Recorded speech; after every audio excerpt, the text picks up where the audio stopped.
Okay, good evening everyone. I want to drop a short video on how to use the stochastic oscillator. The stochastic oscillator is also a very powerful indicator too, just like the moving average.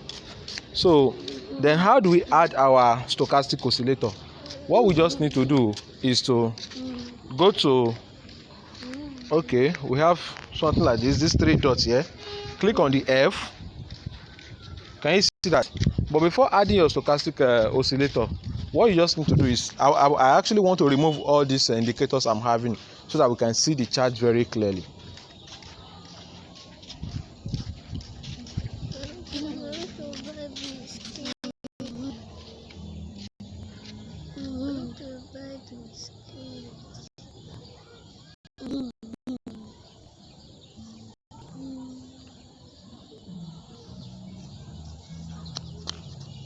Okay, haven't done that. I want to add my stochastic oscillator.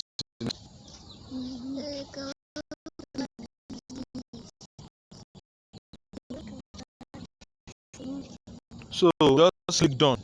Leave it on. That's 533. Done.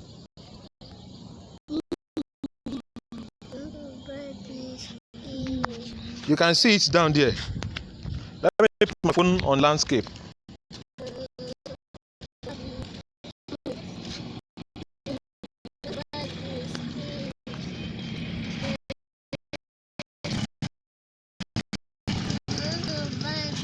Yeah, I think we can see the chart very clearly now. Now look at the stochastic oscillator here. Anytime it moves, like I told you that it is it ranges from 0 to 100, and despite the fact that it ranges from 0 to 100, we still have the 20% part and the 80% part. So anytime the stochastic oscillator enters into just below the 20% part, that is oversold region. Can you hear me now? Oversold region. And anytime it enters the oversold region, it's actually giving you a signal that an uptrend will start very soon. So that means when stochastic oscillator enters into the oversold region, it's trying to tell you that it's going back up. And so anytime it gets to the 80% region, let's come back here to see when it gets to 80% region. Can you see?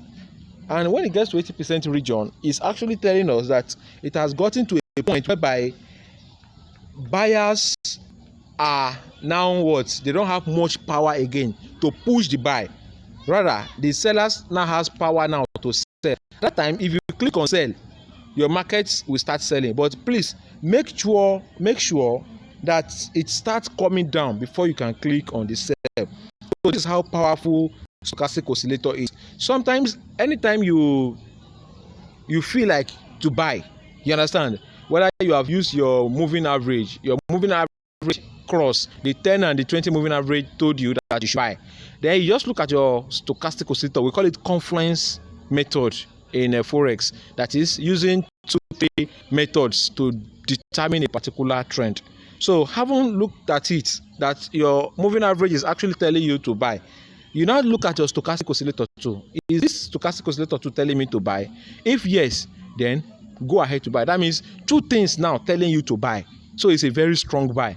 And if two things like that are also telling you to sell, there are two signals too. You understand? So this is how to use stochastic oscillator.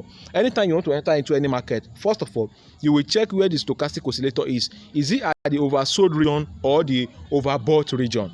If it's at the overbought region, then you know that the seller has now gathered momentum. They have a lot of power now. They've collected a lot of power from the buyers. And if it's at the oversold region, it means that the buyers have gathered momentum now. They have collected more power from the seller.